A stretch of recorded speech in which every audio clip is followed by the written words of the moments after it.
عمران خان صاحب بڑا زبردست انہوں نے اپنا کام کیا. ہر ادارے کے اندر اصلاح کی گنجائش ہے، وہ چاہے اسٹیبلشمنٹ ہو، حکومتی ادارے ہیں، جتنے بھی سسٹمز ہیں. ہم پاکستان کو ایک بہترین، خوبصورت اور ترقی یافتہ ممالک کی صف میں ہی دیکھ رہے ہیں. یہ انسانوں کے اندر چیزیں بالکل ٹھیک نہیں ہو سکتی یا بالکل غلط بھی نہیں ہو سکتی. ایک دوسرے کو ہرانے کی نیت نہ رکھیں، بہتر کرنے کی نیت رکھیں. اصلاح کے عمل کے بارے میں بیٹھ کر بات کریں. صرف موٹیویشن بیسڈ بات کرنا جو ہے وہ کوئی کمپلسری نہیں ہے، ضروری نہیں ہے. آج کل آپ کا کیا پوائنٹ آف ویو ہے جو ملک کے اندر سیاست کی گہما گہمی ہے؟ آپ کا کیا پوائنٹ آف ویو ہے کہ ہم لوگوں کو کہاں سٹینڈ کرنا چاہیے، کس پارٹی کے ساتھ، کس لیڈر کے ساتھ یا خود کے ساتھ؟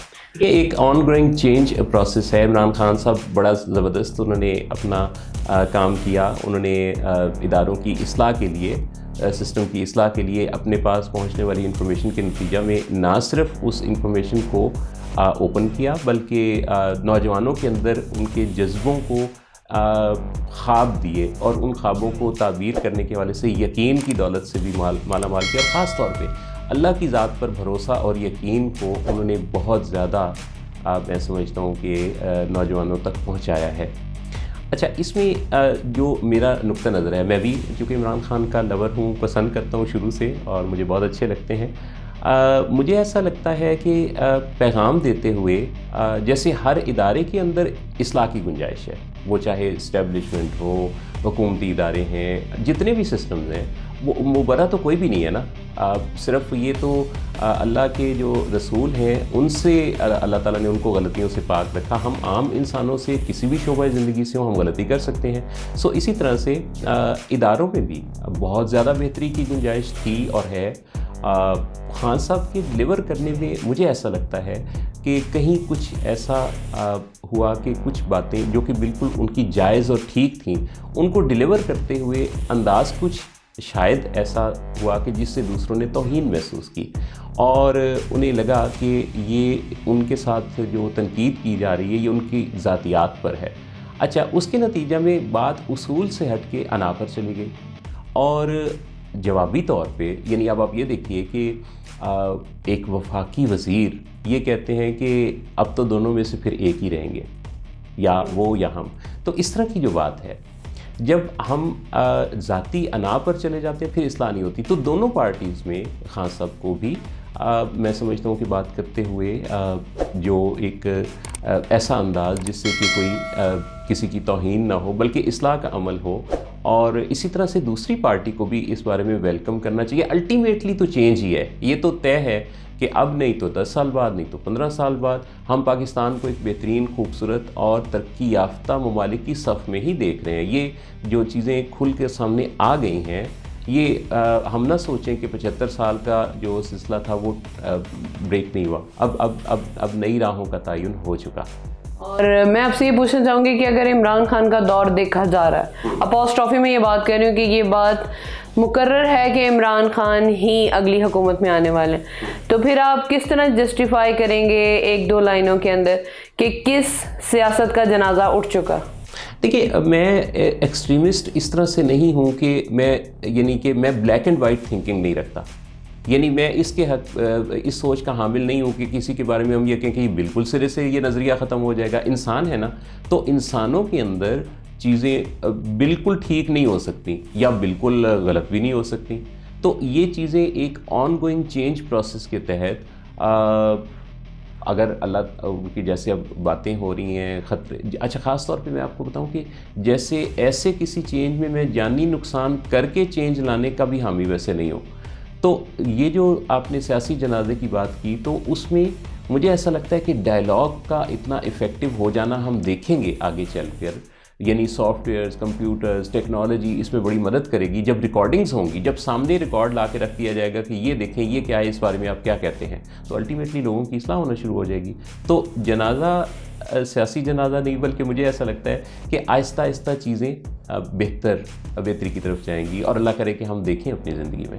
میں ویسے اس پہ امید کا اظہار کروں گی, کیونکہ جتنی سیاست کروشل میں دیکھ رہی ہوں, فار دا سیک آف, آپ نے مریم نواز کا ریسنٹ انٹرویو سنا ہوگا, پھر آپ نے دیکھا ہوگا, سنا ہوگا سوشل میڈیا پہ میرے آپ جیسے لوگ ہونے کے ساتھ ساتھ وہ اعلیٰ سیاست دان بھی موجود ہیں جو اپنا پوائنٹ آف ویو بہت ہی کروشلی تہذیب سے ہٹ کر دے رہے ہیں, جو کہ مجھے لگتا ہے ان کے عہدے کو کمپلیمنٹ نہیں کرتا, بالکل زیبا نہیں دیتا. اچھا, ایک میں چیز خاص یہ بھی کہنا چاہوں گا, میں آپ کو بتاؤں کہ مجھے تعجب ہے اس بات پر کہ جیسے پاک آرمی ہے, جیسے اسٹیبلشمنٹ کے مختلف ادارے ہیں, ایجنسیز ہیں, یہ ہر ملک میں ہوتی ہیں, ہمارے یہاں بھی ہیں, تو ان اداروں کا عوام کے ساتھ خوف والا رشتہ نہیں ہونا چاہیے, جیسے میرا نہیں ہے. میں جب آپ سے یہ بات کر رہا ہوں تو میں جنرل باجوہ یا جنرل عاصم منیر یا ان سب لوگوں کو اپنے ایسے جیسے کسی دوست کا ذکر کرتے ہیں, میں ان کو اس نظر سے دیکھتا ہوں. میرے اپنے دوستوں میں کئی جنرل, کرنل, GHQ میں بھی میرے دوست ہیں, آرمی کے بڑے سینئر ایجنسیز کے اندر بھی میرے دوست ہیں, تو اس میں یہ اور یہ لوگ بھی بہت اچھے ہیں. لیکن جب بھی کوئی ضد یا انا کی بات ہو جاتی ہے, اصول سیٹنے کی بات ہو جاتی ہے, تو اس کو کھلے دل سے تسلیم کرنا چاہیے. یعنی اداروں کو بھی, سیاستدانوں کو بھی, لوگوں کو بھی, انڈیویجول کو بھی, اور اجتماعی سوچ میں بھی اپنے اندر اگر جھانکنے کا عمل کیا جائے, اور اگر غلطی ہو جائے, غلطی سب سے ہو سکتی ہے اور ہوتی ہے, تو اس غلطی کے نتیجے میں دوسرے کو ڈرانا, دھمکانا, خوفزدہ کرنا, دبا کے رکھنا, یا یہ ایسے دبا کے یعنی کسی کو دبانے کے نتیجے میں جو عزت یا احترام یا خاموشی ہمیں ملتی ہے, اس کا تعلق عزت سے نہیں ہوتا.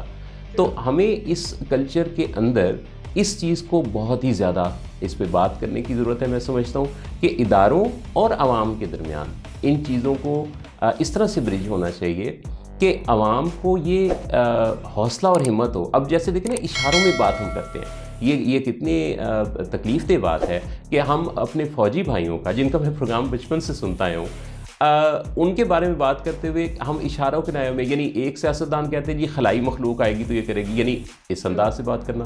کوئی کہتے ہیں جی بھاری بوٹوں والے آئیں گے تو یہ, بھائی وہ آپ کے دوست ہیں, وہ ہماری ٹیم کا حصہ ہیں, ان کو ہم ایسا کیوں سوچیں؟ اگر ان کے اندر کسی بہتری کی گنجائش ہے تو میرے اندر بھی کوئی بہتری کی گنجائش ہے, تو کیوں نہ ہم مل بیٹھیں, بات کریں, ڈائلاگ کریں, ایک دوسرے کو ہرانے کی نیت نہ رکھیں, بہتر کرنے کی نیت رکھیں. مطلب یہاں پہ میں آپ کے جواب کو اس طرح سے کنکلوڈ کروں کہ سیاست کے اور جو ہمارے ادارے ہیں ان کے درمیان ایک تربیتی لائن یا ایک تربیتی ڈپارٹمنٹ کے ہونے کی ضرورت بہت زیادہ, جو برج کر سکے. اور اس بارے میں آپ نے بڑا ایک اپروپریٹ بات کی کہ وہ تربیتی ادارہ, یعنی ایک ٹریننگ ایسی ہو ادھر بھی ادھر بھی لوگوں کے درمیان, تاکہ دیکھیں اگر عمران خان کی بھی حکومت آئے یا کسی کی بھی حکومت آئے تو فوج تو ہمیں چاہیے نا, بالکل, اور ہمیں ایجنسیز بھی چاہیے, بالکل. تو ہم جب انہی لوگوں کے ساتھ ہم نے کام کرنا ہے تو پھر ہم اس میں اصلاح کے عمل میں کے بارے میں بیٹھ کر بات کریں, اور اس بارے میں کورٹس موجود ہیں, عدالتوں کا تو یہی کام ہے. تو یہ ڈر سے آپریٹ نہیں کرنا چاہیے, بلکہ اصلاح سے, محبت کے ساتھ, عزت و احترام کے ساتھ آپریٹ کرنا چاہیے, تاکہ لوگوں کے اندر بھی ایک دوسرے کے لیے قبولیت اور احترام کا جذبہ پیدا ہو.